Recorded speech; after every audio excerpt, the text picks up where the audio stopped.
Bismillah. Assalamualaikum warahmatullahi wabarakatuh. Alhamdulillahi hamdan katsiran tayyiban mubarakan fih kama yuhibbu rabbuna wa yardah. Asyhadu an la ilaha illallah wahdahu la syarikalah wa asyhadu anna Muhammadan abduhu wa rasuluhu wassalatu wassalamu ala Rasulillah wa ala alihi wa ashabihi wa man tabi'ahum bi ihsanin ila yaumiddini amma ba'du. Ya ayyuhalladzina amanu taqullaha haqqa tuqatih wa la tamutunna illa wa antum muslimun. Sahabat Roja TV yang dimuliakan Allah Subhanahu wa taala dan para pendengar Radio Roja di mana saja berada. Alhamdulillah pada kesempatan pagi yang berbahagia ini dengan izin dan kudrat dari Allah Subhanahu wa taala kita dapat berjumpa dalam kajian bulanan atau pekanan di pekan kedua dan keempat di hari Selasa, dan ini adalah hari pekan yang keempat di hari Selasa. Yang kesempatan pagi hari ini saya ingin membawakan satu kajian khusus di kesempatan yang mulia ini, yaitu berkaitan dengan 5 nasihat insya Allah di dalam menghadapi kenyataan-kenyataan hari ini berkaitan dengan berbagai ujian dan fitnah yang menimpa kepada kita secara khusus kaum muslimin dan tentunya menimpa kepada seluruh manusia di muka bumi ini. Kaum muslimin, pemirsa yang dimuliakan Allah Subhanahu wa taala, baginda Rasulullah sallallahu alaihi wasallam telah menjelaskan ad-dinu an-nasihah. Qulna liman ya Rasulullah? Qala lillahi wa li kitabihi wa li rasulihi wa li a'immatil muslimina wa amatihim. Baginda Nabi SAW menjelaskan agama itu adalah nasihah. Lalu para sahabat bertanya, kepada siapa? Kepada Allah, kepada kitab-kitab Allah, kepada Rasul Sallallahu Alaihi Wasallam, kepada para pemimpin kaum muslimin dan kaum muslimin secara menyeluruh. Kaum muslimin, pemirsa yang dimuliakan Allah Subhanahu wa taala, tentunya kita berada di akhir zaman dan tentunya dekat dengan waktu hari kiamat,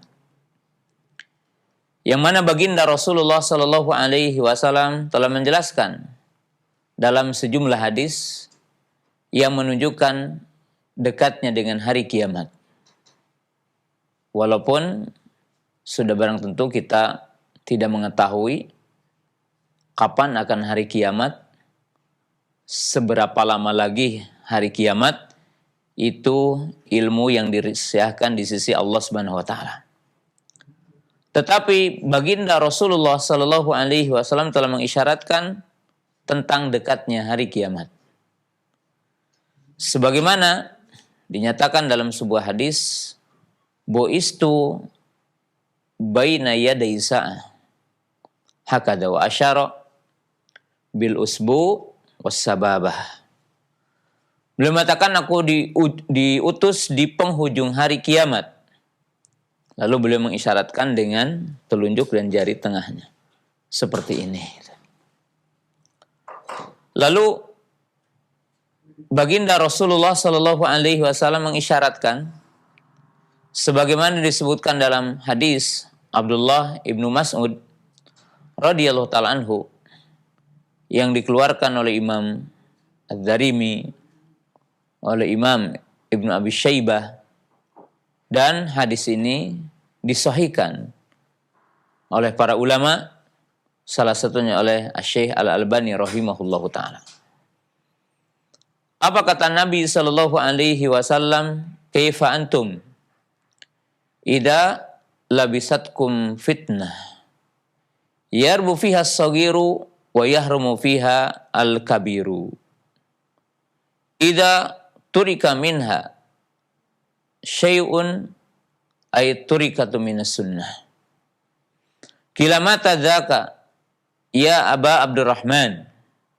Qala idza dhahabat ulama'ukum wa kathurat juhala'ukum wa kathurat qurra'ukum wa qallat fuqaha'ukum wa kathurat umara'ukum wa qallat umana'ukum wal tumistid dunya bi amalil akhirah wa tufika li ghairi din. Bahwa baginda Rasulullah SAW telah mengisyaratkan tentang keadaan di akhir zaman, yaitu tentunya zaman yang kita lewati hari ini dan zaman yang akan dilewati orang-orang setelah kita tentunya. Belum mengatakan bagaimana sikap kalian apabila fitnah telah mengelilingi kalian.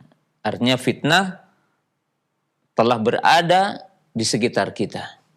Dan kita telah diliputi oleh fitnah. Kita telah dihadapkan kepada fitnah. Dari depan, dari belakang, dari kanan, dari kiri. Dari berbagai unsur kehidupan.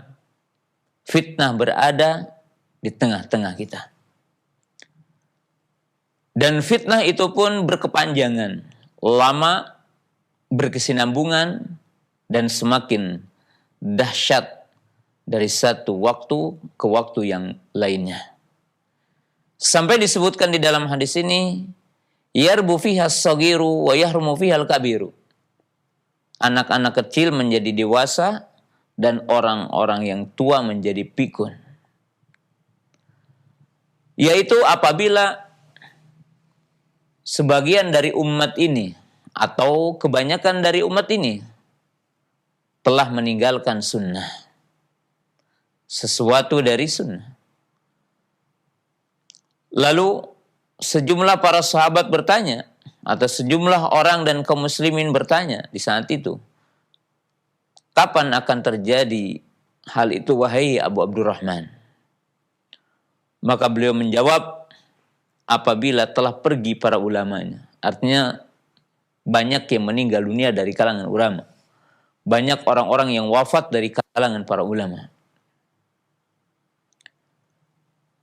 Dan semakin banyak orang-orang yang bodohnya. Semakin banyak ahli qiraah. Artinya banyak orang yang hafal Al-Quran. Bahkan juga banyak orang yang mengetahui tentang qiraah sab'ah atau qiraah syaratul kubra. Tapi semakin sedikit orang yang faqih kepada makna-makna ayat Al-Quran. Semakin sedikit orang yang faham, faqih kepada isi dari Al-Quran. Kemudian beliau mengatakan, apabila semakin banyak para pemimpin kalian, tetapi semakin sedikit orang yang amanah, orang yang adil, orang yang menegakkan hukum Allah. Berkuasa, memiliki jabatan, memiliki tahta, tetapi berada dalam kondisi zalim, tidak menegakkan syariat Allah. Semakin sedikit yang amanah. Kemudian beliau mengatakan, dan apabila telah dicari dunia dengan ibadah, telah dicari dunia dengan amal soleh. Jadi artinya orang-orang beramal soleh tapi tujuannya dunia. Tidak berkaitan dengan surga, tidak berkaitan dengan kehidupan setelah kematian.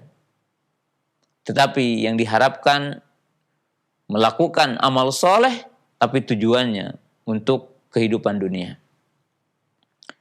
Dan apabila semakin banyak orang-orang yang tafakuh tentang urusan dunia, tapi tidak tafakuh tentang urusan agama. Artinya semakin sedikit orang yang belajar tentang agama Allah, belajar tentang tauhid, belajar tentang akidah, belajar tentang iman, belajar tentang Islam, belajar tentang halal haram, semakin sedikit. Dan sibuknya sebagian besar di antara kita adalah dengan dunia ini. Maka kaum muslimin, pemirsa yang dimuliakan Allah Subhanahu wa taala, dan Rasulullah SAW menjelaskan dalam hadis Anas ibnu Malik ridwanullahi ta'ala alaihim, sebagaimana kita akan bahas bagiannya ini nanti, bahwa dalam pemerintahan di saat itu adalah pemerintahan Hajjaj ibnu Yusuf. Hajjaj ibnu Yusuf. Dikisahkan bahwa Hajjaj ibnu Yusuf adalah pemimpin yang diktator, pemimpin yang zalim. membunuh sejumlah para sahabat, membunuh sejumlah para ulama di kalangan para tabi'in di waktu itu. Bahkan melakukan berbagai sisi kerusakan-kerusakan, walaupun masih dikatakan muslim. Maka orang-orang mengadu kepada Anas bin Malik radhiyallahu ta'ala anhu, di mana dikatakan syakauna ilaihi mayal qauna minal hajjaj. Waqala isbiru fa innahu la ya'ti zamanun illa waladhi ba'dahu asyarrun minhu hatta talqaw rabbakum sami'tuhu min nabiyyikum sallallahu alaihi wasallam. Anas bin Malik meriwayatkan bahwa ada sejumlah orang yang mengadu, meminta nasihat, meminta ujangan, meminta pengarahan, meminta fatwa kepada Anas bin Malik radhiyallahu ta'ala anhu tentang kezaliman dan tentang kerusakan-kerusakan yang ditimbulkan oleh Hajjaj bin Yusuf di saat itu. Maka beliau mengatakan, isbiru, sabarlah, kata beliau. Jadi beliau menyuruh sabar. Karena sesungguhnya tidak datang waktu atau tidak datang hari, tidak datang tahun, bulan, kecuali akan lebih buruk dari hari yang sebelumnya. Jadi hari atau pekan atau bulan atau tahun akan lebih buruk daripada hari yang sebelumnya. Dan itu aku dengar dari baginda Nabi sallallahu alaihi wasallam. Aku dengar dari Nabi kalian. Nah, kaum muslimin pemirsa yang dimuliakan Allah Subhanahu wa taala. Inilah apa yang diingatkan oleh Nabi SAW tentang kejadian-kejadian yang kita ada hadapi hari ini, yaitu berupa yang dinamakan dengan fitnah. Lalu kaum muslimin pemirsa yang dirahmati Allah taala, apa sih yang harus diperbuat oleh kita? Maka saya akan berdialog dengan 5 pertanyaan dan 5 jawaban. Yang pertama, sebuah pertanyaan dan perlu jawaban. Solusi terhadap setiap keburukan. Maka ada pertanyaan, ma huwal ilmu alladzi yanbaghi likulli ahad an yatlubahu. Timbul pertanyaan, ilmu yang mana yang wajib dipelajari oleh setiap mukmin hari ini? Jadi ilmu yang mana, ilmu yang seperti apa yang wajib atas setiap mukmin untuk mencarinya? Maka jawabannya adalah al-ilmu alladzi yadulluka ilal jannah. Al-ilmu alladzi yadulluka ila ma'rifatillah wa ma'rifati nabihi wa ma'rifati dinik.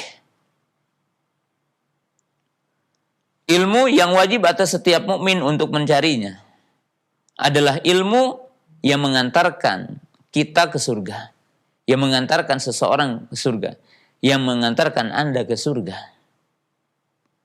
Ilmu yang mengantarkan artinya ilmu yang membimbing kita untuk mengenal Allah, untuk mengenal Rasul-Nya, dan untuk mengenal agama ini, mengenal haram dan halal, untuk mengenal wajibat wal manhiyat, mengenal tentang perintah dan larangan. Oleh sebab itu baginda Nabi SAW mengatakan, man salaka tariqan yaltamisu fihi ilman sahhalallahu lahu tariqan ilal jannah. Wa qala Nabi sallallahu alaihi wasallam, man yuridillahu bihi khairan yufaqihu fid din. Bahwa baginda Nabi SAW mengatakan, barang siapa yang berjalan mencari ilmu. Jadi barang siapa yang di antara kita berjalan mencari ilmu, maka Allah Subhanahu wa taala akan memudahkan orang tersebut itu jalan ke surga. Kemudian di dalam hadis yang lain baginda Nabi SAW mengatakan, man yuridillahu bihi khairan yufaqihu fid din. Siapa yang dikehendaki Allah berada dalam kebaikan, berada dalam hidayah, jauh dari setiap keburukan, setiap penyimpangan, maka Allah akan menjadikan orang itu faqih. Jadi kaum muslimin pemirsa yang dimuliakan Allah Subhanahu wa taala, urgensi ilmu, kedudukan ilmu, dan kedudukan pemiliknya yaitu ulama bagi setiap mukmin. Untuk apa? Untuk menjaga dirinya dari setiap keburukan. Dan ilmu yang wajib atas kita hari ini mencarinya. Dan ilmu yang wajib atas kita hari ini untuk mempelajarinya adalah ilmu yang mengantarkan kita ke surga. Ilmu yang mengantarkan kita kepada keriduan Allah, kepada kecintaan Allah. Ilmu yang akan menyelamatkan kita dari neraka. Ilmu yang menyelamatkan kita dari azab Allah. Maka ilmu itu yang wajib kita cari. Dan setiap mukmin, setiap muslim wajib menjadikan bagian perjalanan hidupnya adalah untuk ilmu. Menjadikan bagian detik-detiknya, bagian menit-menitnya, bagian jam-jamnya, bagian hari-harinya, bagian pekan-pekannya, bagian bulan-bulannya, dan bagian tahun-tahunnya adalah untuk mencari ilmu. Yaitu ilmu yang mengantarkan kita ke surga. Oleh sebab itu kaum muslimin, pemirsa yang dimuliakan Allah Subhanahu wa taala, ilmu yang paling pertama adalah ilmu ma'rifatullah, ilmu tauhid. Ilmu terhadap kalimat syahadatain, ilmu terhadap kalimat la ilaha illallah. Lihat bahwa Nabi SAW mengatakan dalam sejumlah hadis, di antara yang disebutkan dalam hadis Abu Hurairah radhiyallahu taala anhu, bahwa Nabi SAW dinyatakan, dipanggil sama Allah, ya Muhammad. Itu terjadi nanti di Rasul Qiyamah. Adkhil jannata min ummatika man la hisaba alaih. Bahwa Nabi SAW mengatakan bahwa Allah akan menyeru nanti di Rasul Qiyamah, di padang mahsyar. Masukkan olehmu wahai Muhammad dari umatmu. Kemana? Ke pintu surga. Pintu surga. Yaitu orang yang tidak akan dihisab nanti dan tidak mendapatkan azab yaumul qiyamah, min babil aimani, min abwabil jannah, dari pintu aiman, dari pintu-pintu surga. Siapa orang yang masuk surga dengan tanpa hisab? Maka disebutkan di dalam hadis, sab'una alfan min ummati yadkhuluna al-jannata min ghairi adzabin wala hisabin. Humul ladzina la yastarqun wa la yaqtawun wa la yatatayyarun wa ala rabbihim yatawakkalun. Bahwa Nabi SAW mengatakan 70.000 di antara umatku akan masuk surga dengan tanpa adab, dengan tanpa hisab. Siapa mereka? Adalah orang yang bertauhid, ahlu tauhid. Maka disebutkan oleh Nabi SAW, siapa mereka? Humul ladina la yastarqun. Mereka orang-orang yang tidak meminta diruqyah. Artinya dia meruqyah sendiri, walaupun meminta diruqyah boleh dengan syarat-syarat lain. Dan tidak meminta pengobatan dengan kai, besi yang dipanaskan. Dan tidak melakukan tatoyur, yaitu menisbatkan kesialan kepada selain Allah. Seperti kepada burung dengan suaranya atau dengan terbangnya. Atau dengan bulan, atau dengan hari, atau dengan nomor. Maka semua itu dilarang dalam Islam, tidak boleh. Namanya tatoyur. Dan mereka kepada Rabb mereka bertawakal, bergantung kepada Allah. Maka di dalam hadis ini menunjukkan bahwasanya mereka akan diseru dari pintu aiman, dari pintu surga. Di mana pintu surga ada 8. Kemudian baginda Rasulullah SAW mengatakan, man syahida an la ilaha illallah wa anna Muhammadar Rasulullah wa anna Isa Abdullah wa Rasul wa kalimatuhu alqa il Maryam wa ruhun minhu wal jannata haqqun wa nar haqqun adkhalahu Allah al jannata bima kana minal amal wa fi riwayatin yani min ay abwab sya'. Bahwa Nabi SAW mengatakan, barang siapa yang bersaksi tidak ada yang berhak disembah kecuali Allah, dan meyakini Muhammad sebagai hamba Allah, sebagai Rasulnya, dan Isa sebagai hamba Allah dan Rasulnya, kemudian meyakini adanya surga, meyakini adanya neraka, maka Allah Subhanahu wa taala akan memasukkan orang itu ke surga dengan sebab amalnya. Dalam satu riwayat akan dimasukkan ke surga dari pintu yang mana ia mau, yaitu pintu yang 8. Di mana di hadis Dikatakan ya inna fil jannati samaniyata abwabin minha yuqalu lahu rayyan. Di surga itu ada 8 pintu dan salah satunya dinamakan dengan pintu Rayyan. Nah, kaum muslimin pemirsa yang dimuliakan Allah Subhanahu wa taala. Maka di dalam hadis ini menunjukkan bahwa ilmu yang mengantarkan kita ke surga adalah ilmu tauhid.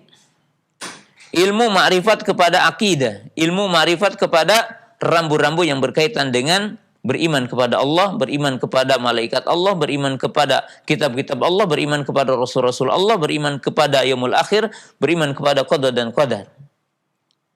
Dan ini adalah ilmu yang wajib kita miliki. Para sahabat ridwanullahi ta'ala alaihim menjadikan ilmu adalah bagian terpenting dalam hidup mereka.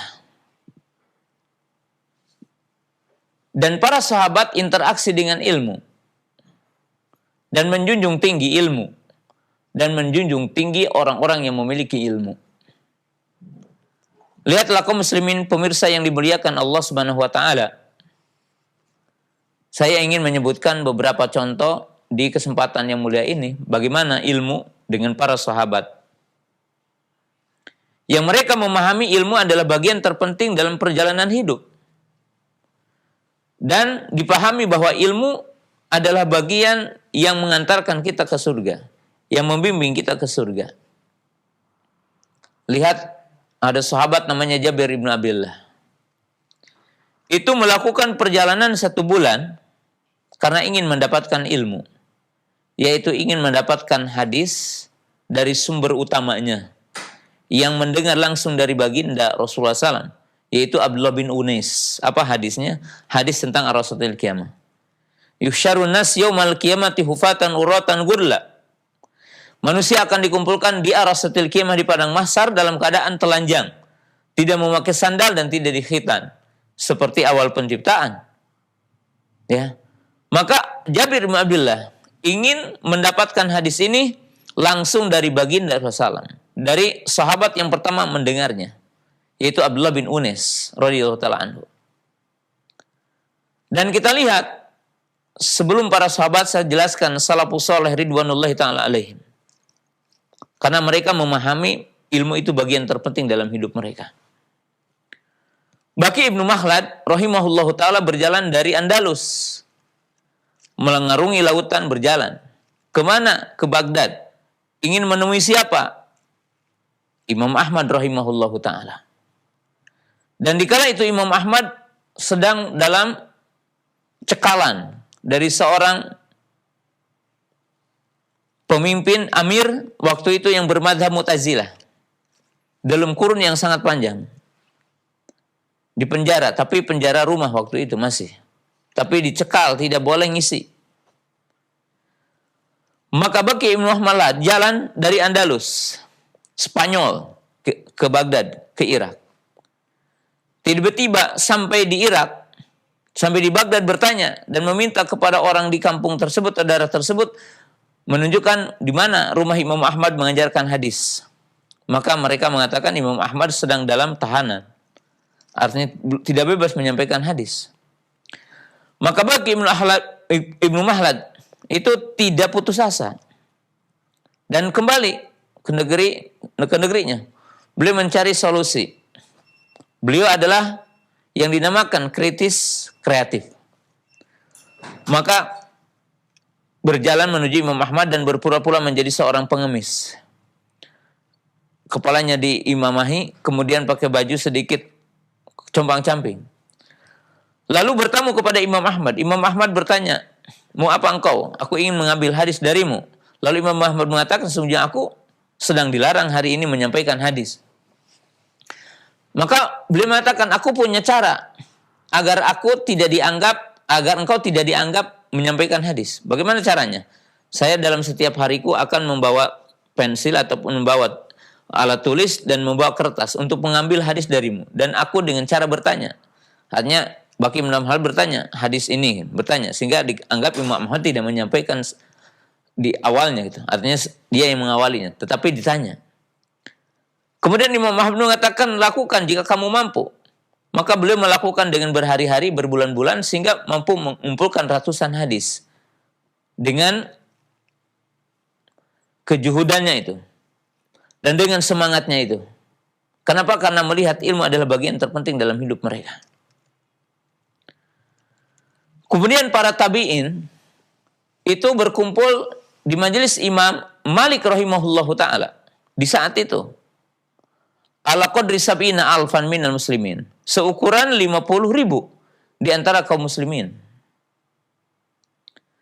Dan orang-orang meminta yang dinamakan dengan adanya mustamli, yaitu orang-orang yang mengangkat suaranya untuk menyampaikan kalam Nabi, kalam Imam Ahmad dengan orang yang di belakang, karena ribuan orang yang hadir.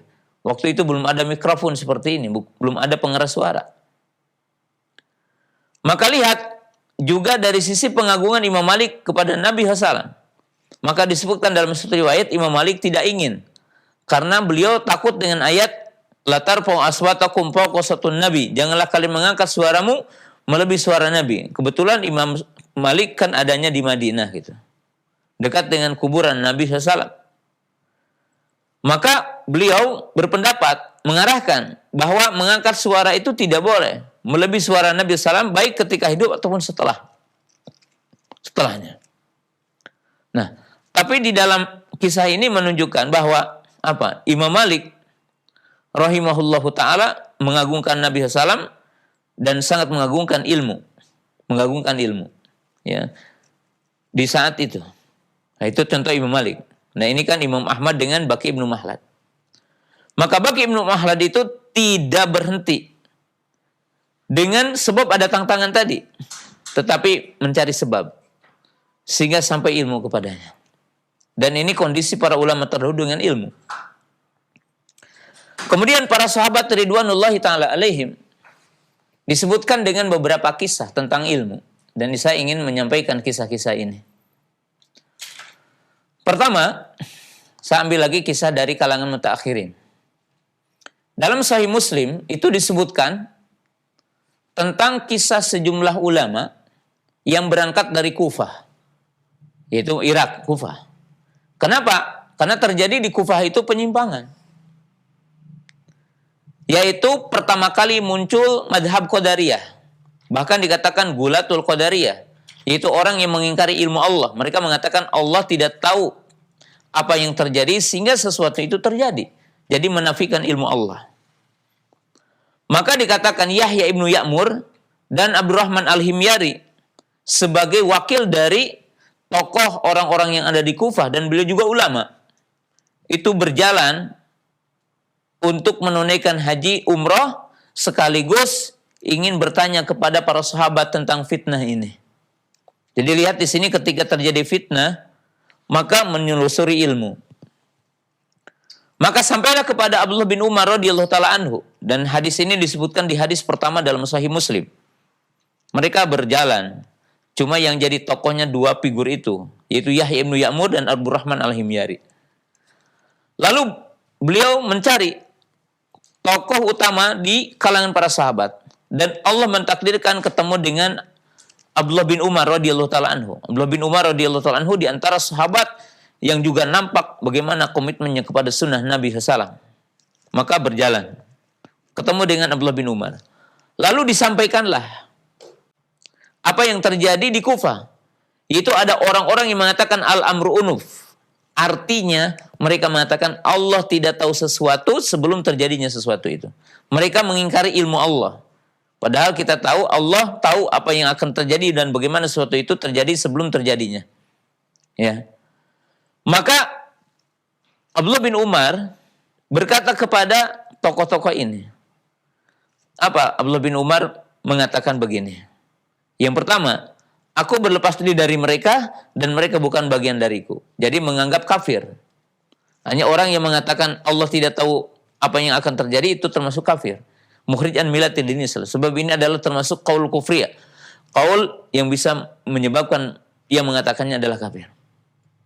Nah, kemudian Abdullah bin Umar mengatakan, demi Allah, seandainya mereka menginfakkan emas sebesar gunung Uhud, ya, maka Allah tidak akan menerima amal mereka, sedekah mereka sehingga mereka itu beriman kepada takdir.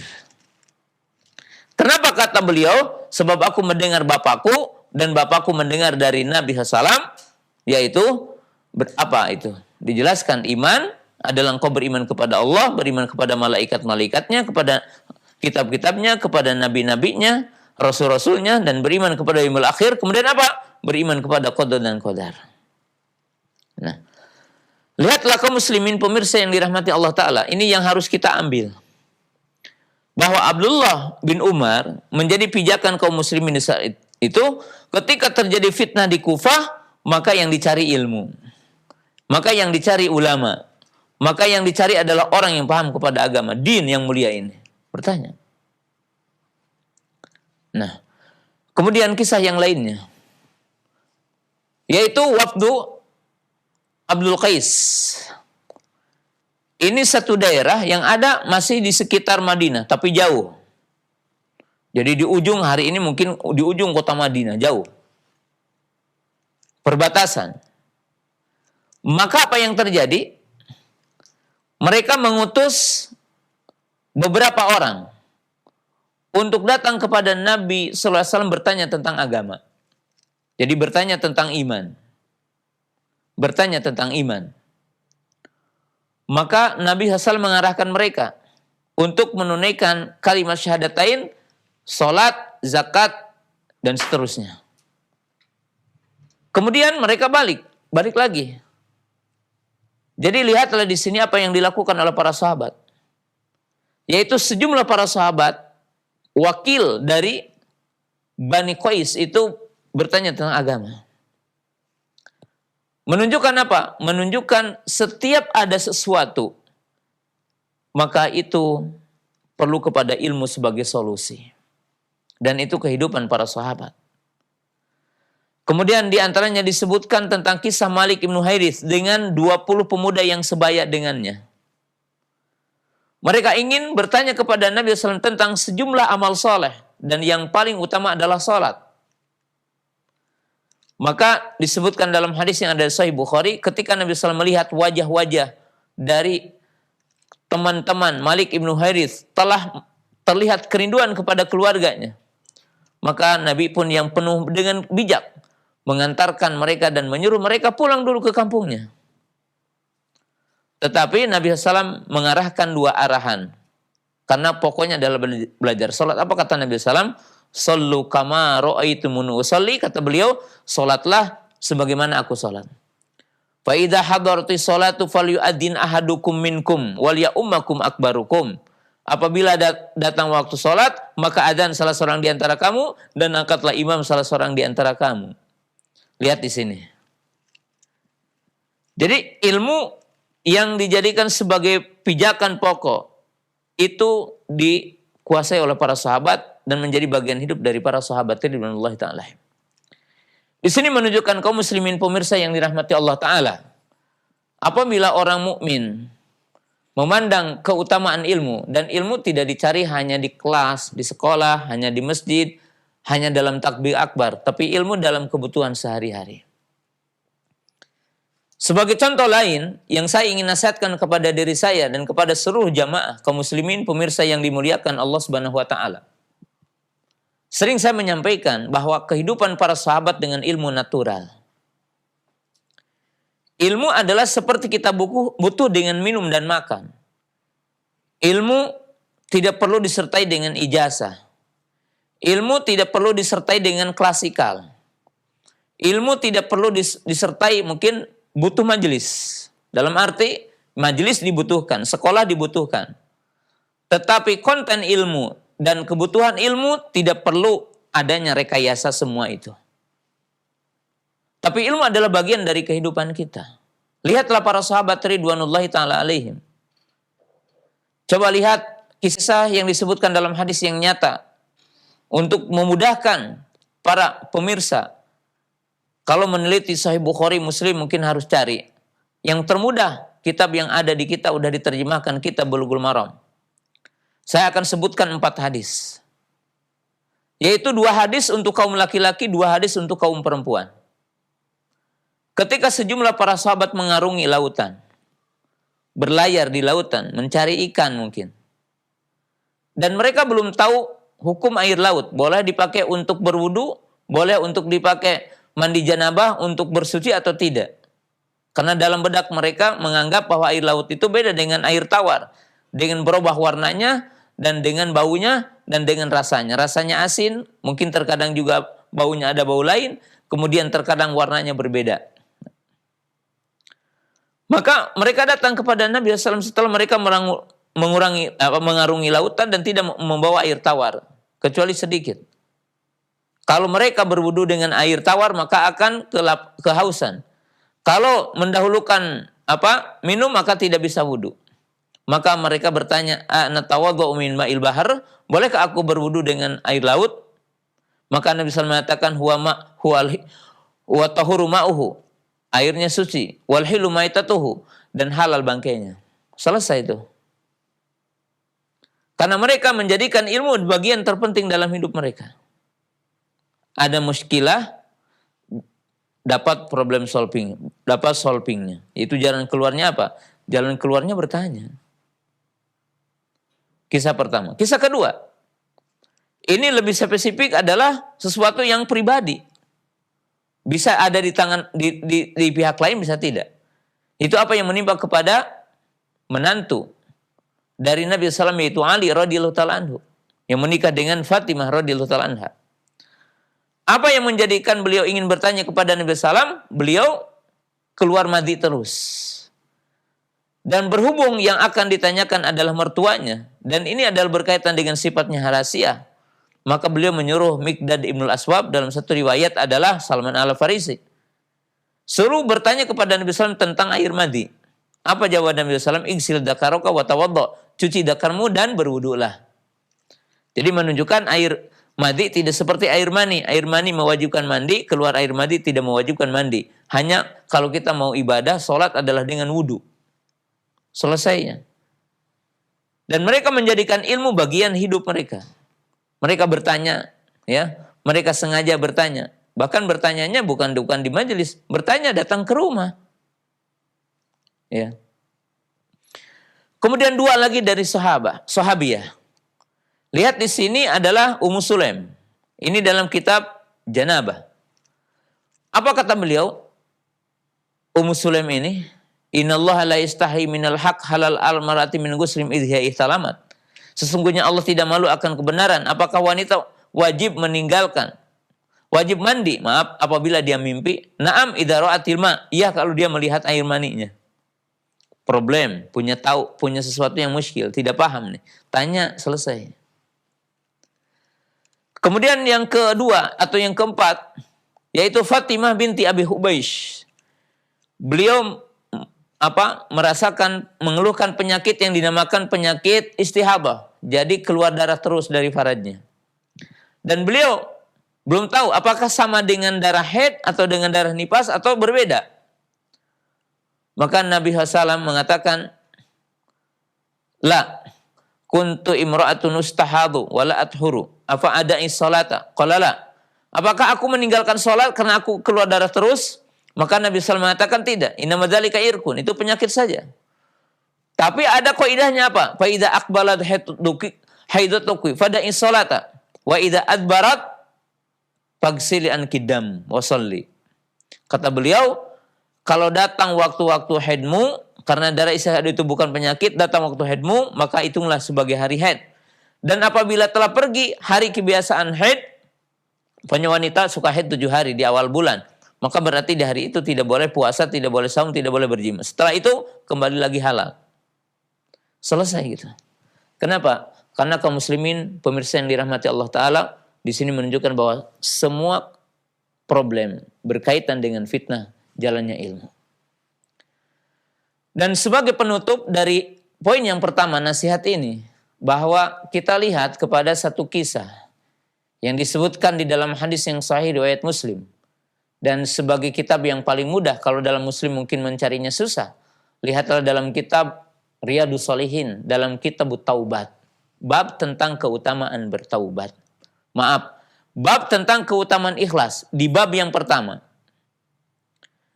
Yaitu disebutkan Maaf, dalam bab taubat, saya tadi akan ke hadis lain, tapi saya akan bicara dulu tentang taubat. Dan di sini berkaitan dengan ilmu, ya, yaitu bab taubat. Yaitu dikisahkan kana piman kana qablakum rajulun yaqtulu tis'atan wa isnina rajulun. Hadis Abu Sa'id. Ada orang yang membunuh 99 orang. Jadi melakukan keburukan, melakukan dosa besar, bahkan membunuh udah 99 kali. Dan orang ini pingin bertaubat kepada Allah, pingin istighfar bertaubat, pingin berhenti dari keburukannya itu. Pertama, dia berjumpa dengan orang yang soleh, abid. Tapi dia sempit ilmu, ditakdirkannya. Maka beliau bertanya, aku telah membunuh 99, apakah ada pintu taubat bagiku? Maka si rohib itu, ahli ibadah itu menjawab dengan kejahilannya. Dia mengatakan, mana mungkin, katanya udah banyak dosa, ya akan diampuni. Maka akhirnya putus asa, dan dibunuh si rohib itu menjadi 100 orang. Jadi yang dibunuhnya di 100. Lalu setelah itu ditunjukkan kepada orang yang berilmu, orang yang alim. Dan dia bertanya, apakah aku ada pintu taubat bagiku, maaf. Dan aku telah membunuh 100 orang. Maka orang alim itu menjawab dengan ilmu, apa yang menghalangimu dengan taubat? Tapi jika engkau ingin bertaubat, jangan pulang ke negerimu. Karena negeri kamu adalah negeri yang jelek.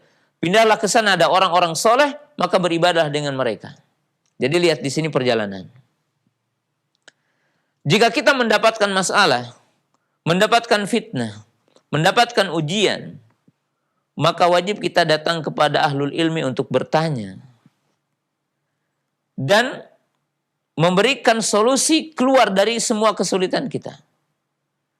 Di dalam hadis yang tadi, ketika ada orang yang telah membunuh 99 orang, lalu yang ditanya seorang rohib celaka, sehingga bertambah dosanya, dengan sebab bertambah juga yang dibunuhnya. Tapi ketika datang kepada ahlul ilmi, maka disebutkan di dalam hadis itu, akhirnya dia husnul khotimah. Yaitu berakhir dalam taat. Karena disebutkan sebelum sampai kepada tujuan yang dia akan mencari di sana, ternyata beliau telah meninggal dunia di perjalanan. Lalu dikatakan, ambil. Dan ini berseteru antara malaikat rahmat dengan malaikat adab. Maka datang malaikat yang ketiga, ukur katanya, di mana dia berada. Ternyata sejengkal tanah berada di tanah yang baik. Ya, berada di tanah yang baik, maka dia selamat. Jadi artinya ketika orang alim itu menjadi pijakan dalam hidup kita, maka disitulah akan menjadi kebaikan buat kita. Oleh sebab itu Nabi SAW mengatakan, Innallaha la yantazu ilman intiza'an minal abdi walakin yaqbidul ilma biqabdil ulama hatta lam yuki aliman itakhadan nasu ru'asan juhala fasu'ilu fa'abtu bighairi ilmin fadallu wa adallu. Sesungguhnya Allah Subhanahu wa taala tidak mengangkat ilmu dari seorang, tetapi mengangkatnya ilmu dengan wafatnya para ulama. Sehingga tatkala sedikitnya orang-orang alim, maka yang tersebar orang-orang jahil, maka dia diminta fatwa, maka dia menjabat dengan tanpa ilmu, maka dia sesat dan menyesatkan. Nah, jadi kaum muslimin pemirsa yang dirahmati Allah Ta'ala, hiruk fikuk fitnah dunia hari ini, maka mesti setiap mukmin menjadikan bagian dari hidupnya adalah untuk mencari ilmu. Karena ilmu adalah bagian terpenting dalam hidup kita. Ini poin yang pertama. Poin yang kedua, sebuah nasihat yang saya ingin sampaikan di sini adalah berupa dialog. Ketika kita berbicara, apa masa depanmu? Ketika kita berbicara tentang masa depan bagi kita. Bapak suka menasihati anaknya. Ingat-ingat nak dengan masa depanmu. Guru kepada murid senantiasa memberi nasihat. Ingat masa depanmu gitu ya. Teman dengan teman, sejawat dengan sejawat, senantiasa kita mengatakan masa depan. Dan banyak juga orang berbicara dengan semua interaksi. Orang ke pasar, orang ke kebun, orang ke perusahaan, orang mencari dunia, masa depan, masa depan. Tapi ingat kaum muslimin pemirsa yang dirahmati Allah Ta'ala, apa yang dimaksud masa depan menurut kebanyakan orang? Ternyata masa depan yang menurut kebanyakan orang adalah masa depan yang akan ditinggalkan. Masa depan yang fana. Masa depan yang ada akhirnya. Itu apa? Ketika dalam hiruk pikuk kehidupan dunia ini, kita selalu mengatakan, apa masa depanmu? Tidak lain yang dimaksud adalah jabatan kita apa nanti. Karir kita apa nanti. Itu berkaitan dengan dunia. Jadi bupatikah? Jadi gubernurkah? Jadi presidenkah? Jadi direkturkah? Atau yang semisalnya. Dan apa yang menjadi pertanyaan kita tentang masa depan dan ataupun terbesit dalam diri kita tentang masa depan, ya adalah berkaitan dengan rumah dunia. Ya, kita akan beli rumah, ya, di mungkin di mana gitu ya, klasternya di mana, perumahannya di mana, jenis apa, tipe mana gitu. Kemudian masa depan adalah uang yang kita kumpulkan di bank, di berangkas, semuanya berbicara tentang masa depan itu. Tapi kita lupa masa depan yang paling depan. Masa depan itu adalah yang hakikat, yaitu kehidupan setelah kematian kita. Maka kaum muslimin pemirsa yang dirahmati Allah Subhanahu wa taala, jika para ibu, para bapak berbicara tentang masa depan, maka inilah masa depan yang sesungguhnya. Oleh sebab itu, Al-Quran mengajarkan kisah seorang nabi yang mengajari masa depan kepada anaknya, yaitu Nabi Yakub alaihissalam. Ketika beliau sedang dalam keadaan dekat kepada kematian, sedang syakratul maut, maka mengumpulkan semua anaknya. Allah berfirman, Am kuntum syuhada'a idh hadara Ya'qubal mautu idh qala libanihi ma ta'buduna min ba'di qalu na'budu ilahaka wa ilaha abaika Ibrahim wa Ismaila wa Ishaqa ilaha wahida wa nahnu lahu muslimun. Tidaklah kalian memperhatikan tentang Nabi Yakub alaihissalam ketika datang sakratul maut menjemputnya. Maka beliau berkata, wahai anak-anakku, apa yang kalian akan sembah setelah aku meninggal dunia? Maka serempak anaknya mengatakan, kami akan menyembah ilahmu dan ilah nenek moyangmu, yaitu Allah. Ilah yang satu. Dan kami tunduk kepadanya. Lihat di sini. Berbicara. Jadi ketika kita berbicara tentang masa depan, maka ingatkanlah masa depan itu adalah masa depan setelah kematian. Maka oleh sebab itu kaum muslimin pemirsa yang dirahmati Allah Ta'ala, sebagai catatan tinta emas bagi kita, semua apa yang kita cari dalam interaksi dunia, maka jadikanlah semuanya adalah jembatan dan jadikanlah kendaraan untuk kita ke surga. Maka jadikanlah semua nikmat yang Allah berikan kepada kita sebagai kendaraan mengantarkan kita ke surga. Sebagai masa depan kita. Jangan Anda berpikir masa depan adalah masa depan karir kita di dunia ini. Maka jamaah yang dirahmati Allah Subhanahu wa taala, barang siapa yang dia pergi ke pasar, dia pergi ke kebun, pergi berternak, pergi ke perusahaan dan yang lainnya, maka semuanya dikumpulkan untuk masa depan mana? Masa depan untuk kehidupan dunia semata. Semestinya uang yang kita miliki adalah sebagai jembatan untuk kita di surga. Karena Nabi SAW mengatakan bahwa ar-rajulu tahta dhilli shadaqatihi. Di arasatil qiyamah akan mendapatkan naungan Allah ketika matahari mendekat 1 mil. Itu adalah setiap orang akan dinaungi sesuai dengan sedekahnya. Berarti ketika orang itu ditanya, apa masa depanmu? Anda membuat masjid, Anda membuat sekolah, Anda berimpak, Anda bersedekah, Anda menunaikan sholat, Anda menunaikan puasa. Karena itu adalah jembatan kita. Dan itulah masa depan kita. Jadi kalau orang itu tahu tentang masa depannya, yang dimaksud depan paling depan adalah kehidupan akhirat, maka orang itu akan menjaga sholat 5 waktu, akan menjaga puasa Ramadan, akan menunaikan ibadah haji bagi yang mampu, berumrah, berjihad, berbakti kepada dua orang tua, mengamalkan semua kebaikan. Karena kita sedang berjalan untuk masa depan kita. Tapi sayang, kita berbicara masa depan adalah masa depan yang fana. Ya. Dan itulah kehidupan kita hari ini, di mana dikatakan penyakit wahan menimpa kepada kita, hubud dunya wa karahiyatul maut. Nah, ini adalah poin yang kedua. Poin yang ketiga, kaum muslimin pemirsa yang dimuliakan Allah Subhanahu wa taala. Ya. Apa yang harus kita lakukan pada kesempatan hari ini? Dengan begitu dahsyatnya ujian kepada kita.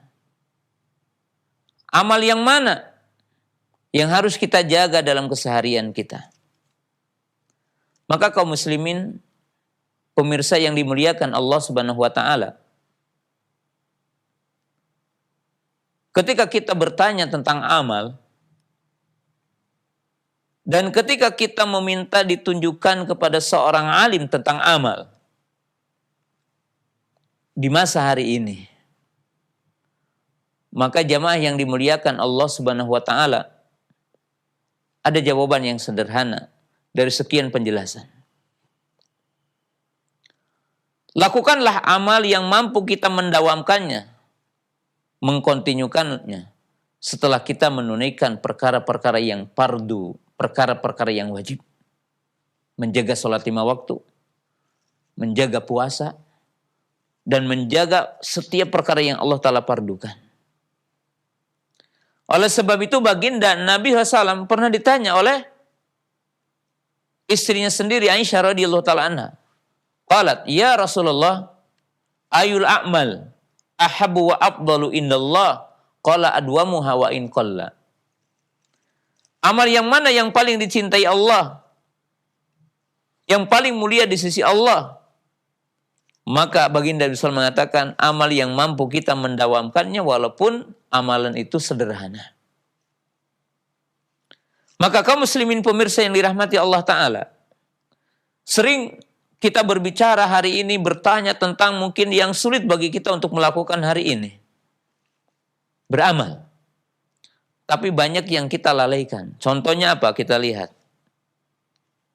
Sudahkah Anda mengkontinyukan untuk diam ketika mendengar suara adzan? Kemudian menjawabnya. Kemudian kita membaca sholawat setelahnya. 3 unsur. Qala Nabi sallallahu alaihi wasallam, idza sami'tumun nidaa faqulu misla ma yaqulul muadzin.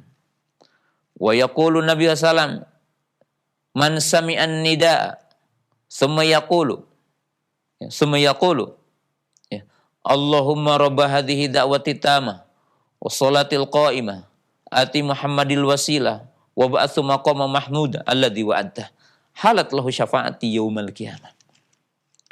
Nabi SAW mengatakan, apabila kamu mendengar azan, maka berdiamlah dan ucapkanlah apa yang dikatakan oleh muadzin. Allahu Akbar, Allahu Akbar. Kita katakan Allahu Akbar, Allahu Akbar. Seterusnya. Dan apabila selesai, maka kita bersalawat kepada Nabi SAW dengan salawat yang ma'ruf tadi dibacakan. Maka akan dapat syafaat.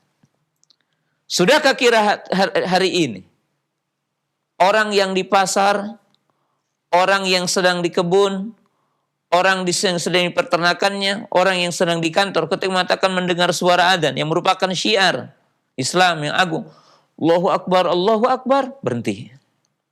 Semua aktivitas kita berhenti, taklim berhenti, rapat berhenti, semua kegiatan berhenti, mendengarkan adzan dan kita menjawabnya dan kita bersolawat. Nah, orang yang cerdas dan dia akan mendapatkan pintu-pintu surga adalah orang yang mampu ini. Mendawamkan ini. Jadi di masa-masa seperti ini, kita harus menjadi orang muslim yang cerdas. Dengan amalan yang sederhana dibukakan pintu surga. Kemudian beranjak ke hadis yang kedua kita sebagai contoh. Bahwa Nabi SAW mengatakan, idza tawaddu al-abdu thumma ahsana wudu'ahu. Summa yaqulu fi akhirih, asyhadu an la ilaha illallah wa asyhadu anna Muhammadan abduhu wa rasuluh. Ila futihat lahu abwabul jannah tsamaniyah. Barang siapa yang berwudu dan membaikkan wudunya, kemudian berkata dengan kalimat syahadatain setelah wudu, yaitu zikir setelah wudu. Sebagian para ulama menambahkan dengan Allahumma ja'alni minal tawwabin waj'alni minal mutatahhirin. Maka dipersilakan masuk ke surga dari pintu yang 8, yang mana saja. Kita diperintahkan untuk masuk ke surga dari pintu yang mana saja. Nah, maka kaum muslimin pemirsa yang dirahmati Allah Ta'ala, Nabi SAW mengatakan, al-ibadatu fil hajri ka hijratil ilayya. Banyak ibadah. Dan carilah ibadah yang mampu kita lakukan. Setelah kita menjaga perkara-perkara yang wajib, maka menjadi orang yang cerdas agar beramal dengan amal yang kita bisa mengkontinyukannya. Karena begitu agungnya gitu kan. Bahkan Nabi SAW menyebutkan dari dalam hadis, aku melihat seseorang itu mondar-mandir di surga. Apa amalannya? Ternyata memotong kayu yang menjulur ke jalan. Ini tentang amal soleh. Dalam riwayat yang lain, Nabi SAW mengatakan, aku telah mendengar terompah Bilal di surga. Lalu ditanya, apa yang menjadikan engkau seperti ini? Maka beliau mengatakan, aku tidak berhadas kecuali aku berwudu, dan tidaklah aku berwudu kecuali sholat 2 rakaat yang dinamakan syukratul wudu. Sholat syukrul wudu. Nah, ini pendawaman, continue kepada amal soleh. Ya. Kemudian ada lagi, disebutkan dalam hadis akan muncul dari pintu ini seseorang dari penghuni surga. Ternyata bukan tokoh-tokoh besar dari para sahabat yang bertepatan dengan kisah ini. Dan para sahabat kaget, sehingga dilakukanlah penelitian ke rumahnya. Punya kelebihan apa orang ini? Sholatnya sama ternyata, zikirnya sama, tidak ada yang berbeda. Maka ada yang penasaran bertanya, apakah engkau punya amal yang rahasia yang engkau kontinyukan? Iya, katanya apa? Maka beliau mengatakan, aku tidak tidur kecuali aku telah membersihkan hatiku dari semua hasad dan iri dan dengki. Dan aku telah memaafkan kepada setiap orang yang telah melakukan kepadaku kesalahan dan tanpa mereka meminta kepadaku. Yaitu asafu wal afu. Maka kaum muslimin pemirsa yang dirahmati Allah Ta'ala, jangan kita lewatkan amalan yang sederhana untuk mendapatkan pahala besar. Terutama di waktu yang sangat sulit kita melakukan banyak kebaikan. Dan ini adalah solusinya. Ini adalah solusinya. Nah, kaum muslimin, pemirsa yang dimuliakan Allah Subhanahu wa Ta'ala. Kemudian, poin yang keempat adalah fitnah terbesar hari ini. Melihat berbagai keboliman. Mungkin di berbagai negara, rakyat mendapatkan bau keboliman dari para pemimpinnya. Mungkin itu bahasa yang saya gambarkan.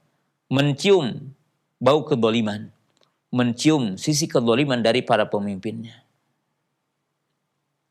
Di sisi lain, kita pun melihat begitu dahsyatnya rekayasa musuh kepada kaum muslimin dan rekayasa musuh terhadap Islam. Dan kita seorang muslim yang punya ghirah iman pasti ingin melakukan sesuatu. Melawan terhadap semua keboliman ini. Melawan setiap keburukan ini. Dan tentunya itu adalah alamat dalam diri kita ada iman. Karena ghirah itu sebagaimana dinyatakan di dalam hadis, ghirah itu berupa energi yang ada dalam diri seorang mukmin. Yang disebutkan di dalam hadis, man ra'a minkum munkaron fayughayyir biyadihi fa in lam yastati bi lisanihi fa in lam yastati qalbihi wa dzalika adzaful iman. Apabila kamu melihat keboliman, apabila kalian melihat kemungkaran, maka cegahlah dengan kekuasaanmu, dengan tanganmu. Kalau tidak mampu, maka dengan lisanmu. Kalau tidak mampu, maka dengan cara engkau tidak menyetujuinya, benci dalam hatimu. Dan itu adalah bagian yang lemah dari iman kita. Nah, kaum muslimin pemirsa yang dirahmati Allah Ta'ala, lihat di sini. Nah, tetapi ada dua sisi yang saya ingin sampaikan di kesempatan yang mulia ini, berupa nasihat. Apa yang harus kita lakukan? Poin yang pertama, masalah bagi kita adalah bukan semata-mata kita mengatakan menolong agama Allah. Bukan semata-mata kita mengatakan kita akan menjaga agama Allah. Kenapa? Karena sesungguhnya Allah benar-benar akan menjaga agamanya.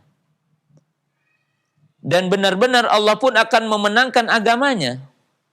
Seandainya kita tidak menjadi penolongnya, maka Allah akan mencari dan memunculkan generasi lain yang akan menjaga agama ini. Jadi Allah telah memberikan jaminan. Agama ini akan dijaga. Inna nahnu nazzalna dzikra wa inna lahu lahafizun. Ya. Kemudian di sisi yang kedua, huwallazi arsala rasulahu bil huda wa dinil haq liyudhhirahu ala dini kullih. Jadi agama ini akan dijaga Allah. Syariat ini akan dijaga Allah Ta'ala. Sama saja kita menjadi penolongnya ataupun tidak menjadi penolongnya. Karena Allah akan membangkitkan generasi yang lain. Allah akan menukar kita ketika kita berada ya di dasar tentunya kemalasan, di dasar keburukan, di dasar tidak melaksanakan agama Allah dan tidak berjihad di jalan Allah, maka Allah akan mengganti kita. Dan Allah tetap akan memenangkan agamanya. Ya. Maka dari sisi bahwa Allah akan menjaga agama, bahwa Allah akan memenangkan agamanya, bahkan disebutkan dalam hadis tidak akan terjadi hari kiamat sehingga tidak ada sejengkal tanah pun kecuali akan masuk Islam. Mulialah orang yang masuk dan hinalah orang-orang yang tidak masuk Islam. Ini telah disinyalir dalam hadis-hadis Nabi SAW. Nah, maka ada poin yang kedua, bahwa kewajiban bagi seorang muslim itu apa? Al-isabah fil qawli wal amal. Bahwa orang mukmin itu dituntut untuk benar dalam berkata, benar dalam berucap, benar dalam beramal. Yaitu seorang muslim diperintahkan untuk sejalan dengan perintah Allah dan Rasulnya dalam setiap perkara. Kemudian Rasulullah SAW telah mengatakan apa yang harus kita berlaku hari ini. Maka kisah yang tadi, apa yang didapatkan oleh para sahabat dan para tabi'in di masa Hajjaj, itu melebihi kedoliman yang kita lihat hari ini. Itu lebih besar keburukan yang kita hari ini. Artinya keburukan individunya, bukan keburukan keadaannya. Karena kalau keadaan tetap di masa Hajjaj lebih baik dari masa Umar ibn Abdul Aziz. Walaupun tidak diragukan masa Umar ibn Abdul Aziz itu lebih mulia daripada Hajjaj. Tapi masanya tetap karena di masa Hajjaj itu ada para sahabat. Ada Anas bin Malik dan para sahabat yang lainnya. Maka kaum muslimin mengadu kepada Anas bin Malik tentang keboliman yang mereka rasakan. Tentang keburukan yang mereka rasakan. Apa nasihat Anas bin Malik radhiyallahu taala anhu? Qala isbiru sabar. Karena tidak datang tahun kecuali akan lebih buruk dari yang sebelumnya.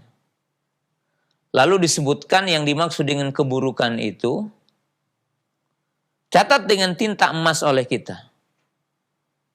Karena tentunya beda dengan benak kita. Yang dimaksud lebih buruk dari yang sebelumnya, bukan berkaitan dengan gejala ekonomi. Bukan berkaitan dengan tentang masalah ekonomi. Sulitnya mencari harta, sulitnya ekonomi dan sebagainya. Bukan berkaitan dengan itu kata dalam riwayat yang lain. Itu riwayat Abdullah bin Umar radhiyallahu taala anhum. Apa katanya? Tetapi idza dhahabat ulamaukum, apabila telah pergi orang-orang alimnya. Maka kaum muslimin pemirsa yang dirahmati Allah Ta'ala, ahli sunnah yang dimuliakan Allah Ta'ala, kaum salafiyun yang dimuliakan Allah Ta'ala. Saya, Anda, semua pemirsa, dituntut isobah dalam setiap perkara. Hal tawadha'ta kawudu'i an-Nabi sallam, hal solaita kasolati Nabi sallam, hal sumta kasaumi Rasulullah sallam, hal hajjata kahaji Nabi sallam. Apakah engkau berwudu seperti wudunya Nabi sallam? Apakah sholat seperti sholatnya Nabi sallam? Apakah berpuasa seperti puasanya Nabi sallam? Apakah engkau berhaji seperti hajinya Nabi sallam? Maka apabila umat Islam dalam semua individunya mereka komitmen kepada apa yang dibawa oleh Nabi Sallallahu Alaihi Wasallam, fanasrul qarib, maka pertolongan itu akan dekat. Karena semua keburukan yang kita dapatkan hari ini dari keburukan para pemimpin kita, maka itu sesuai dengan kata kaifa takunu yuwali alaikum. Bagaimana kalian, maka demikianlah pemimpin kalian. Oleh sebab itu kaum muslimin pemirsa yang dimuliakan Allah Ta'ala seolah-olah mengatakan, apabila ketika melihat sesuatu kezaliman, maka problem solvingnya adalah setiap mukmin adalah melakukan perombakan jiwa. Setiap mukmin melakukan perombakan individu yang dinamakan dengan istilah revolusi mental. Dalam arti di sini revolusi karakter gitu ya. Yaitu berkaitan dengan akhlak kita sebagai seorang muslim. Yaitu kembali kepada agama Allah Subhanahu wa taala. Kembali kepada Allah Subhanahu wa taala. Dan kita diperintahkan untuk sabar. Sehingga para sahabat bertanya ketika masa-masa ini, Yali alaikum umara ta'rifuna wa tunkirun. Bahwa Nabi SAW mengatakan akan datang kepada kalian pemimpin. Pemimpin yang mana? Pemimpin dikatakan ta'rifun wa tunkirun. Yaitu apa? Kalian akan mendapatkan sebagian kebijakan-kebijakan dan sifat-sifatnya itu kalian ingkari. Artinya bertentangan dengan hukum Allah dan sunnah Nabi SAW. Dengan syariat, dengan Al-Quran dan sunnah Nabi SAW. Lalu Nabi SAW ditanya oleh para sahabat, apalanu nabiduhum, apalanu qatiluhum. Apakah kami memerangi mereka? Apakah kami mengkudetanya? Maka Nabi SAW mengatakan, la aku pun salat. Jangan, sabar. Dalam satu riwayat dikatakan, isbiru hatta talqauni fi haudi. Sabarlah kalian sehingga bertemu denganku di haudku. Dan kaum muslimin pemirsa yang dirahmati Allah Ta'ala, ahli sunnah salafiyun yang dimuliakan Allah Ta'ala. Ya. Maka kita kewajibannya apa hari ini? Adalah kita beribadah kepada Allah. Kemudian kita islahun nafas, membereskan diri. Kemudian apa? Jadikanlah bagian-bagian dari sholat kita adalah berdoa untuk pemimpin kita. Untuk kebaikan pemimpin kita. Sehingga para ulama kita mengatakan, ya, seandainya aku memiliki doa yang mustajab, maka aku akan khususkan doa ini adalah untuk pemimpinku. Agar pemimpin kita dapat hidayah, agar pemimpin kita menjadi pemimpin yang adil. Dan demikianlah diajarkan oleh salafus saleh ridwanullahi ta'ala alaih. Kemudian sampai kepada titik yang dikatakan dalam syariat Islam, jika kita tidak bisa meminta hak kita kepada pemimpin kita, maka ada kewajiban bagi kita dua hal.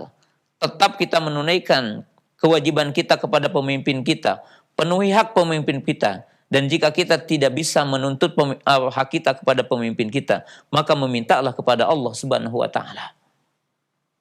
Maka berdoalah kepada Allah Ta'ala, memintalah kepada Allah Subhanahu wa taala. Dan kita diperintahkan untuk bertawakal kepada Allah. Wa may yatawakkal Allah fahuwa hasbuh. Barang siapa yang bertawakal kepada Allah maka cukup. Dan itu adalah kaidah ahli sunnah.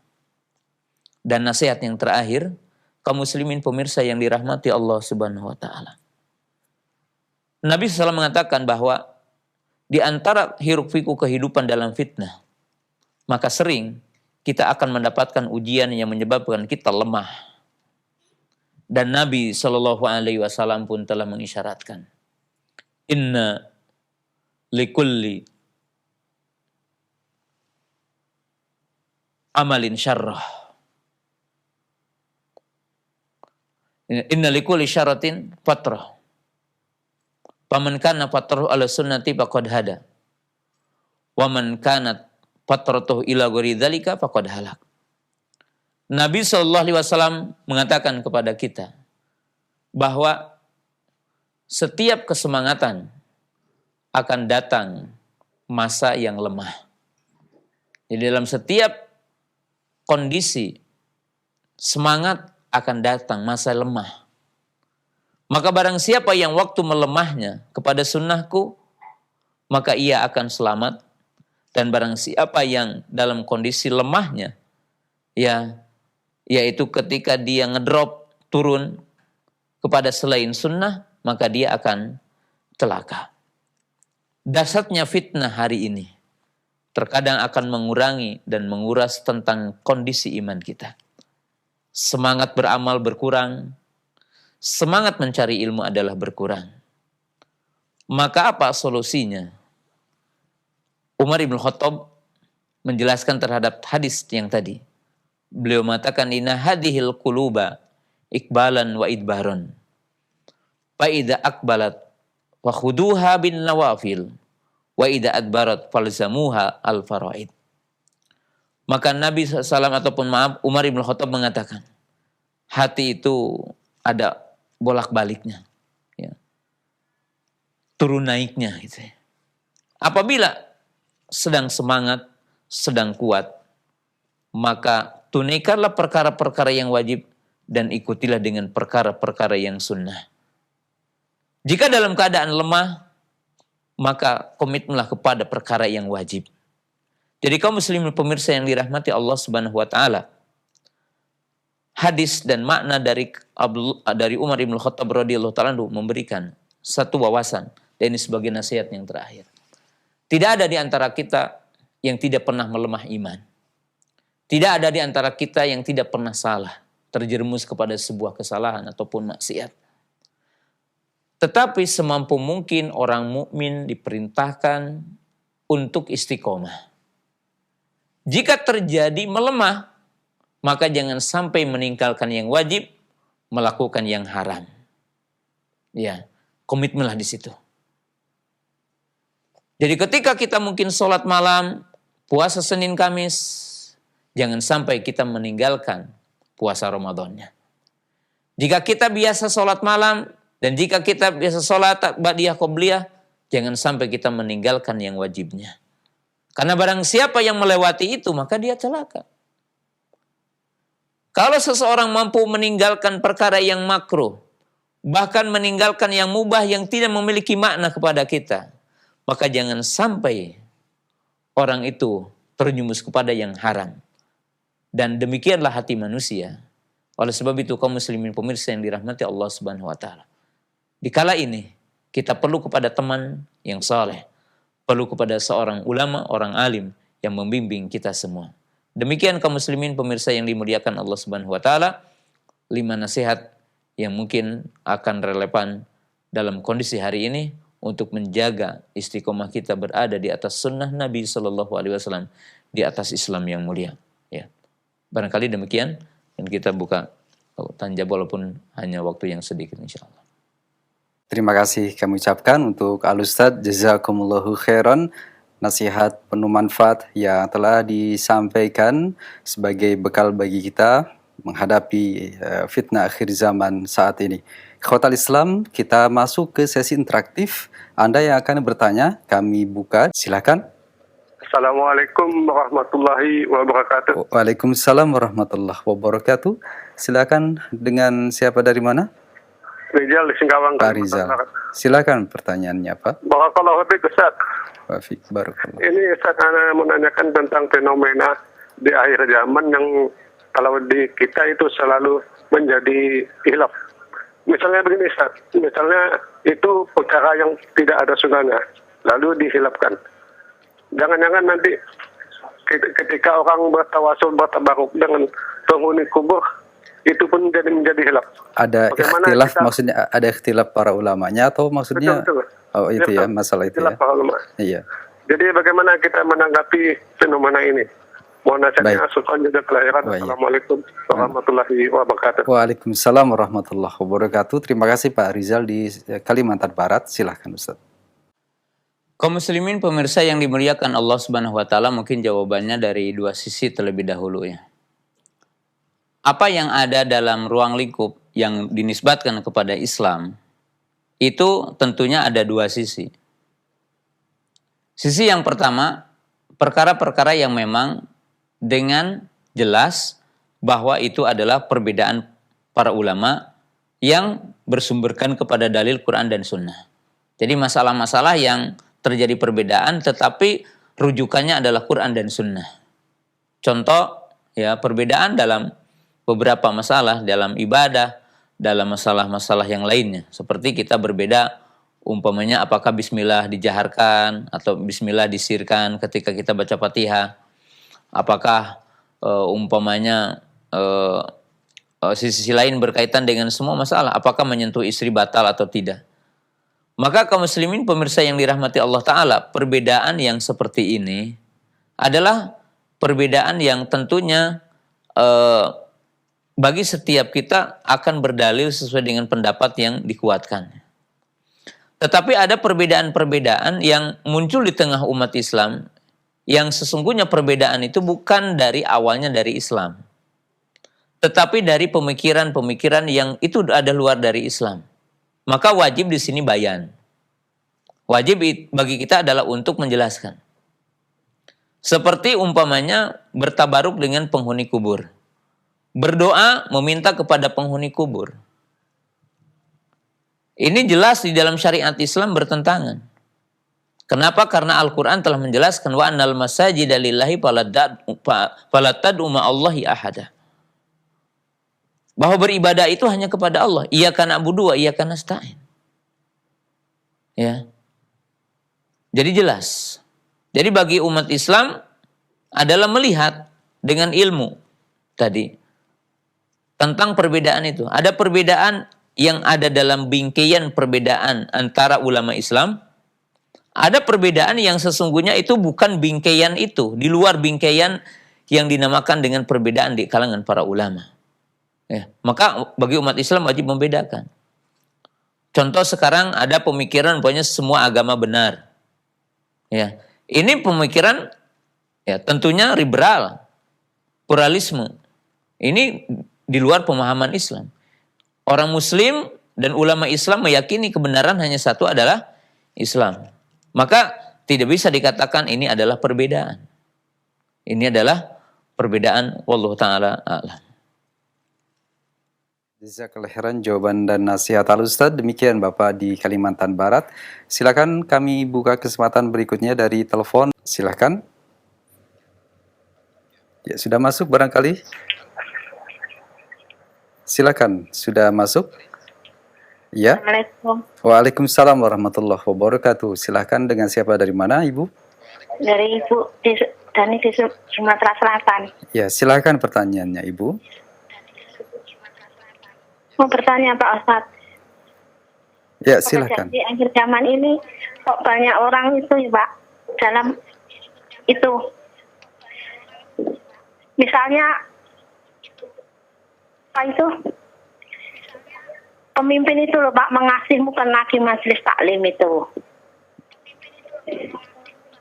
Pemimpin memberikan sarana ibadah sholat begitu? Iya. Pertanyaannya Ibu, bagaimana hukumnya begitu ya Bu ya? Disuruh memilih dia itu loh Pak. Oh, Maka itu, karena ada, ya baik, karena ada harapan agar dipilih dalam pemilihan ya begitu ya Bu ya? itu gimana Pak? Baik Ibu, terima kasih sudah ditangkap inti pertanyaan dari Ibu. Silahkan Ustadz, barakallahu fiik. Ya, kaum muslimin pemirsa yang dimuliakan Allah Subhanahu wa taala ya. Ya, mungkin ini fenomena ya terutama menimpa kita hari ini. Ya, di sini mungkin ada 3 sisi ya yang harus kita jelaskan. Bahwa sepakat ahli sunnah dan kaum muslimin bahwa kita wajib mengangkat pemimpin kita. Jadi umat Islam itu wajib punya pemimpin. Dan umat Islam itu wajib mengangkat pemimpinnya. Ya, sebagaimana dijelaskan di dalam ayat Al-Qur'an ya, ya ayyuhalladzina amanu atti'ullaha wa atti'ur rasul wa ulil amri minkum. Dan para ulama ya itu menjelaskan bahwa ayat ini kalau kita diperintahkan taat, maka kita diperintahkan untuk mengangkat pemimpin itu. Ya, jadi diperintahkan kita untuk mengangkat pemimpin. Ya. Hanya saja mungkin pengangkatan pemimpin di dalam Islam itu berbeda dengan pengangkatan pemimpin dalam sistem-sistem yang lain. Pengangkatan pemimpin di dalam Islam itu dilakukan dengan salah satu di antara yang 3. Jadi bagaimana seseorang itu jadi pemimpin? Pertama, yaitu dengan dipilih oleh ahlul wal aqdi. Jadi yang memilih pemimpin itu adalah orang-orang yang berilmu, orang-orang yang faqih, dan orang-orang yang mereka tahu bagaimana gitu. Jadi ya tidak mungkin ya disamakan dengan semua orang. Kemudian yang kedua, dengan mengisyaratkan dari pemimpin pertama kepada pemimpin yang kedua. Jadi seperti Abu Bakar memilih Umar gitu. Dan dalam Islam akan terjadi seseorang jadi pemimpin, walaupun ini adalah tidak sesuai dengan syariat Islam, itu dengan mughalabah. Itu adanya orang yang berkudeta dan stabil politik di tangannya. Ini di dalam Islam, Kemudian dalam sistem-sistem selain Islam tentunya seperti hari ini mungkin demokrasi ya yang ada di dunia dan di berbagai negeri, ya dengan cara memilih mana yang terbaik ya. Maka bagaimana kaum muslimin? Bolehkah kita ikut untuk memberikan suara?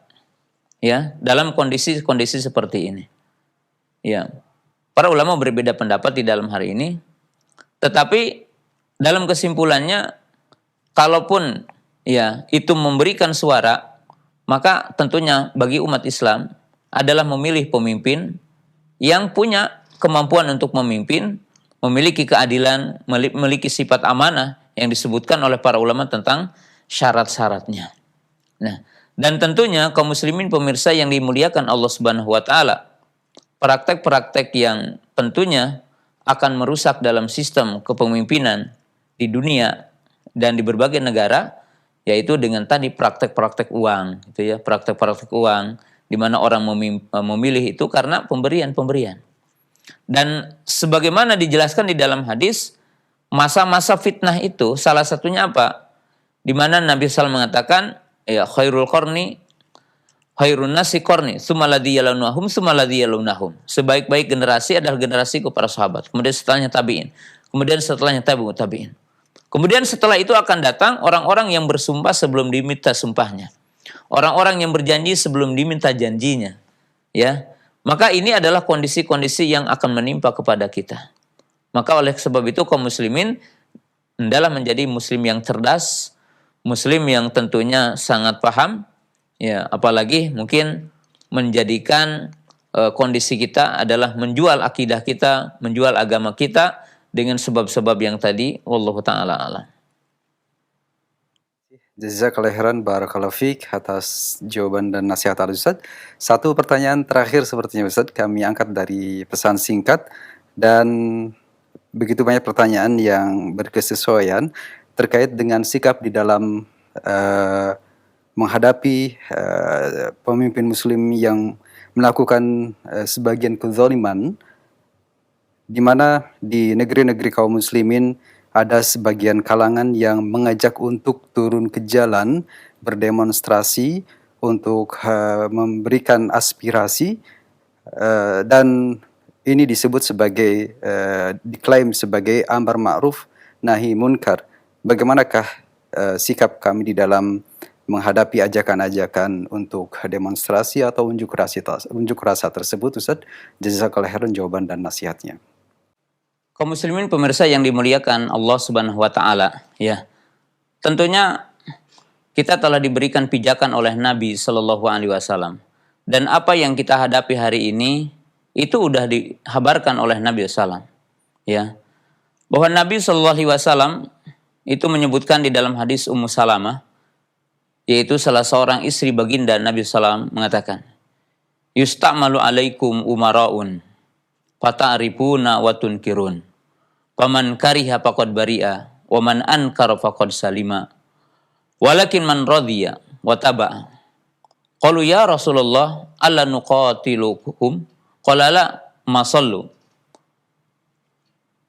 Nabi SAW mengatakan akan datang kepada kalian pemimpin-pemimpin yang tentunya kalian melihat ada kebaikan di sisi mereka, tapi juga kalian melihat keburukan-keburukan di sisi mereka.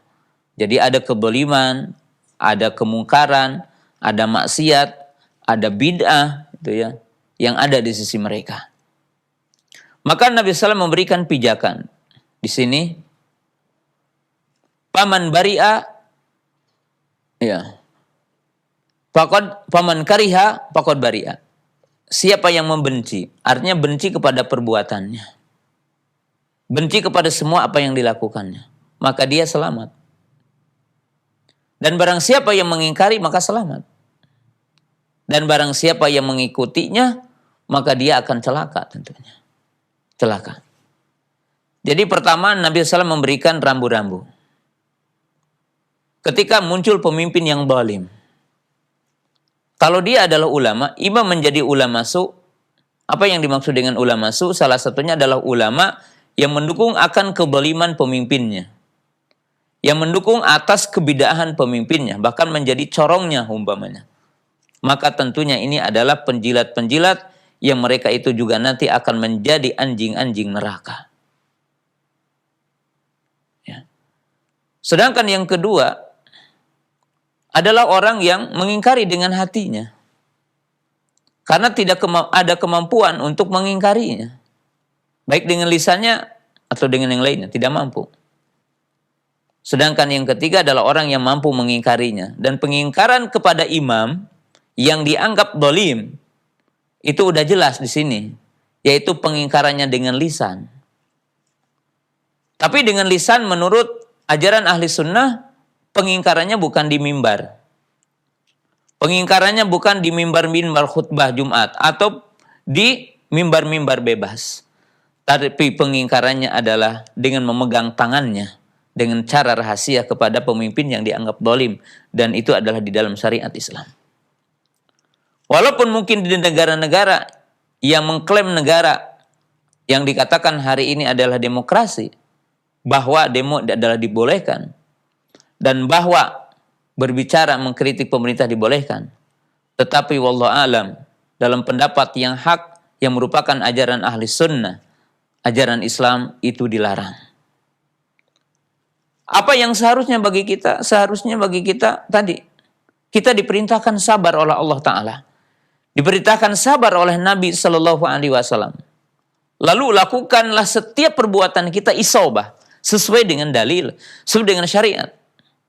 Salat kita sesuai, wudu kita sesuai, puasa kita sesuai, zakat kita sesuai, haji kita sesuai. Dan dalam semua sendi-sendi kehidupan kita diperintahkan untuk sesuai dengan syariat. Lalu kita meminta kepada Allah untuk berdoa. Meminta akan keadilan kepada Allah. Dan jika kita tidak bisa meminta keadilan dan meminta hak kita kepada pemimpin kita hari ini, maka mintalah kepada Allah Subhanahu wa taala. Mendekatlah kepada Allah Subhanahu wa taala. Dan tentunya kaum muslimin pemirsa yang dirahmati Allah Ta'ala, bahwa satu kata yang perlu kita ketahui, bahwa dengan tasbiyah wa tarbiyah adalah perubahan akan datang di negara ini. Apa yang dimaksud dengan tasbiyah tarbiyah? Yaitu mendidik generasi yang akan datang, generasi yang melaksanakan syariat Islam. Dan generasi yang jauh dari setiap perkara dari yang bukan Islam. Maka dengan itulah Allah akan memberikan pertolongan kepada kita. Wala yansurunallahu may yansuru, innallaha laqawiyyun aziz. Sesungguhnya Allah Ta'ala benar-benar akan menolong orang yang menolongnya. Ya, dan sesungguhnya Allah Ta'ala maha gagah dan maha kuat dan maha bijaksana. Jadi kaum muslimin pemirsa yang dirahmati Allah Ta'ala. Pertanyaannya sederhana. Hal tawadha'ta ka wudu'i Nabi sallam? Hal sholaita ka sholati Nabi sallam? Hal sumta? Hal hajajta? Hal tasadaqta? Kasunnati Nabi Sallam, apakah engkau berwudu, sholat, puasa, berhaji, berumrah, dan semua aspek kehidupan telah mengikuti Nabi Sallallahu Alaihi Wasallam. Maka ini adalah awal dari jihad, ya, awal dari jihad yang akan tentunya menjadi sebab datangnya kebaikan kepada kita hari ini. Dan tentunya Nabi Sallam pun tidak, artinya begitu jelas, ya, dan tidak samar dengan mengatakan isbiru hatta talqauni fi haudhi. Sabarlah kalian dalam menghadapi kondisi hari ini. Kemudian sabar sampai kalian akan bertemu di haudku. Artinya orang yang sabar dalam kondisi fitnah ini dan mampu menghadapi semua kesulitan ini dengan tetap istiqomah kepada perintah-perintah Allah dan perintah-perintah Rasulnya. Istiqomah di atas sunnah, maka kita akan bertemu dengan Nabi SAW nanti di haudnya. Yang haud itu luasnya sejauh perjalanan 1 bulan, lebarnya sejauh perjalanan 1 bulan, airnya lebih putih dari susu dan lebih manis dari madu, kemudian gayung-gayungnya mutiara dari surga, bagaikan bintang-bintang di langit, artinya begitu banyak, dan siapa yang meminumnya tidak akan haus selamanya. Siapa yang sabar hari ini. Demikianlah kaum muslimin, pemirsa yang dimuliakan Allah Subhanahu wa taala, mudah-mudahan bermanfaat bagi kita dan mudah-mudahan Allah Taala menganugerahkan kepada kita yaitu apa? Keimanan, kesabaran.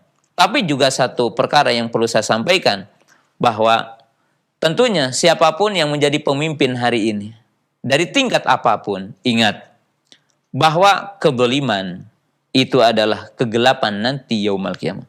Pahami 2 perkara. Jika Anda hari ini berkuasa, kemudian Anda melakukan kedzaliman, kemudian Anda merasakan bahwa hari ini tidak ada yang memberikan hukuman kepada kedzalimanku, dan aku dengan semena-mena melakukan kedzaliman hari ini, dan tidak ada orang yang bisa memenjarakan hari ini, maka ingatlah bahwa Allah itu tidak buta, bahwa Allah tidak tuli, bahwa Allah tidak ada perkara yang tersembunyi bagi Allah. Allah akan menghisab setiap di antara kita yang melakukan kedzaliman kepada kita. Bahkan disebutkan di dalam hadis, siapa yang pernah memukul kudanya ataupun untanya ataupun ya artinya binatang-binatang dengan tangan kita, maka akan ada hisab nanti yaumul qiyamah. Bahkan Nabi SAW mengatakan, man dolama qoido sibrin minal ardi tawaku yaumal qiyamah bisabi aradin. Barang siapa yang dengan secara zalim mengambil tanah sejengkal tanah, maka nanti akan dikalukan dengan 7 lapis bumi. Bagaimana jika seseorang menjadi pemimpin di satu daerah, 10 juta orang yang menjadi rakyatnya, dan dia telah mendolimi 10 juta orang itu, maka ingatlah bahwasanya mereka akan mengambil hukuman sebagai yang dinamakan pemutusan ketika kita di arasatil kiamah. Tidaklah juga Nabi SAW mengatakan at-tadrul mal muflis, tahukah kalian orang yang rugi? Yaitu orang yang rugi dikatakan orang yang datang dengan sholatnya, dengan puasanya, dengan zakatnya, tapi orang itu telah mencaci si fulan, menggibah si fulan, mengambil harta si fulan, memukul si fulan. Jadi kalau hari ini ada pemimpin yang memenjarakan orang yang tidak layak untuk dipenjara, kemudian memberikan kekuasaan kepada orang yang tidak layak untuk mendapatkan kekuasaan, maka ingatlah semua kezaliman itu akan dipinta pertanggungjawabannya nanti yaumul qiyamah. Maka di sini adalah nasihat untuk setiap orang yang memiliki kekuasaan. Tapi bagi kita sebagai rakyat, sebagai masyarakat, maka kita wajib memiliki kesabaran dengan ketakwaan, mendekat diri kepada Allah Subhanahu wa taala. Maka Allah Ta'ala mengatakan, dan ini sebagai penutup, wa may yattaqillah yaj'al lahu makhraja yarzuqhu min haitsu la yahtasib yaj'al min amrihi yusra. Siapa yang bertakwa kepada Allah, maka Allah akan memberikan jalan keluar, akan memberikan rizki, dan Allah akan menjadikan urusannya adalah mudah. Wa akhiru da'wana anil hamdulillahi rabbil alamin. Assalamualaikum warahmatullahi wabarakatuh.